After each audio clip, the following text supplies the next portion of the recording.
The last train home. The clock struck midnight as the last train pulled into the dilapidated station of Eldridge Hollow. The platform was eerily quiet, save for the distant rustle of leaves and the occasional creak of the old wooden benches. A thick fog rolled in, wrapping the station in a shroud of mystery, as if the night itself was holding its breath.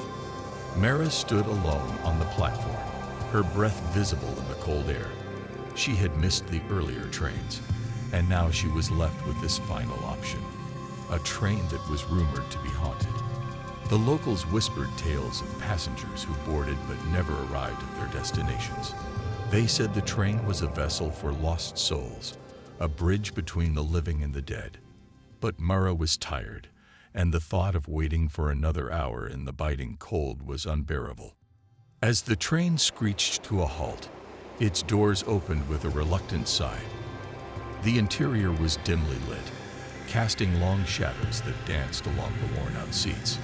A chill ran down her spine, but she stepped inside, drawn by an inexplicable force.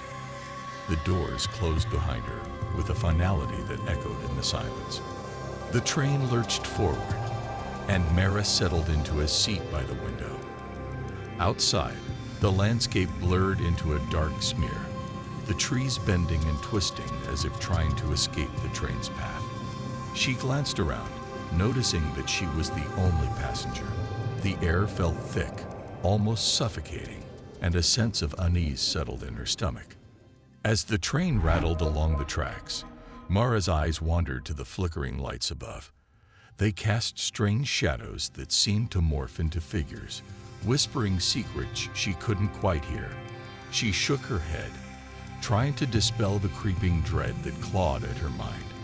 It was just her imagination, she told herself, just the remnants of the ghost stories she had heard as a child. But then, a soft voice broke the silence. "You shouldn't be here." Mera turned sharply, her heart racing.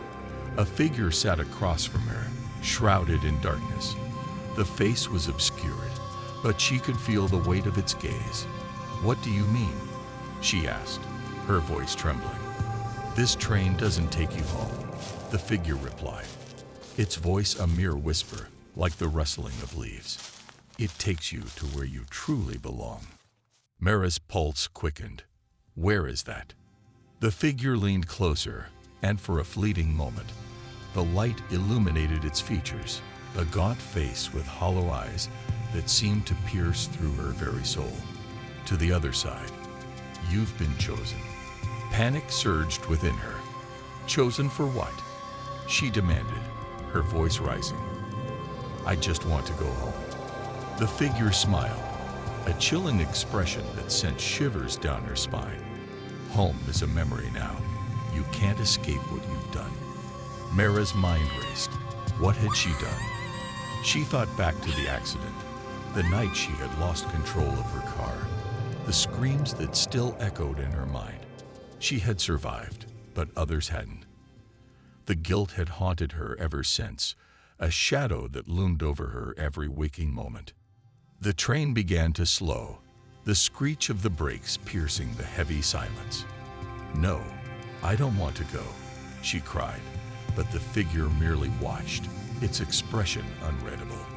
As the train came to a halt, the doors creaked open, revealing a swirling mist that beckoned her to step outside.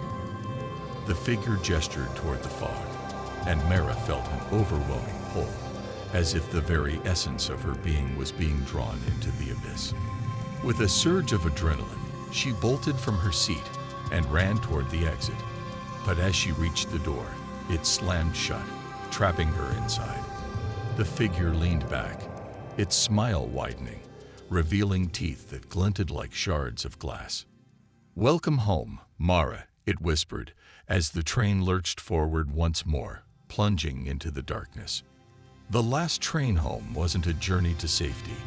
It was a descent into the unknown, a one-way ticket to the secrets that lay hidden in the shadows. And as the train sped away, Mera realized that some destinations were never meant to be reached.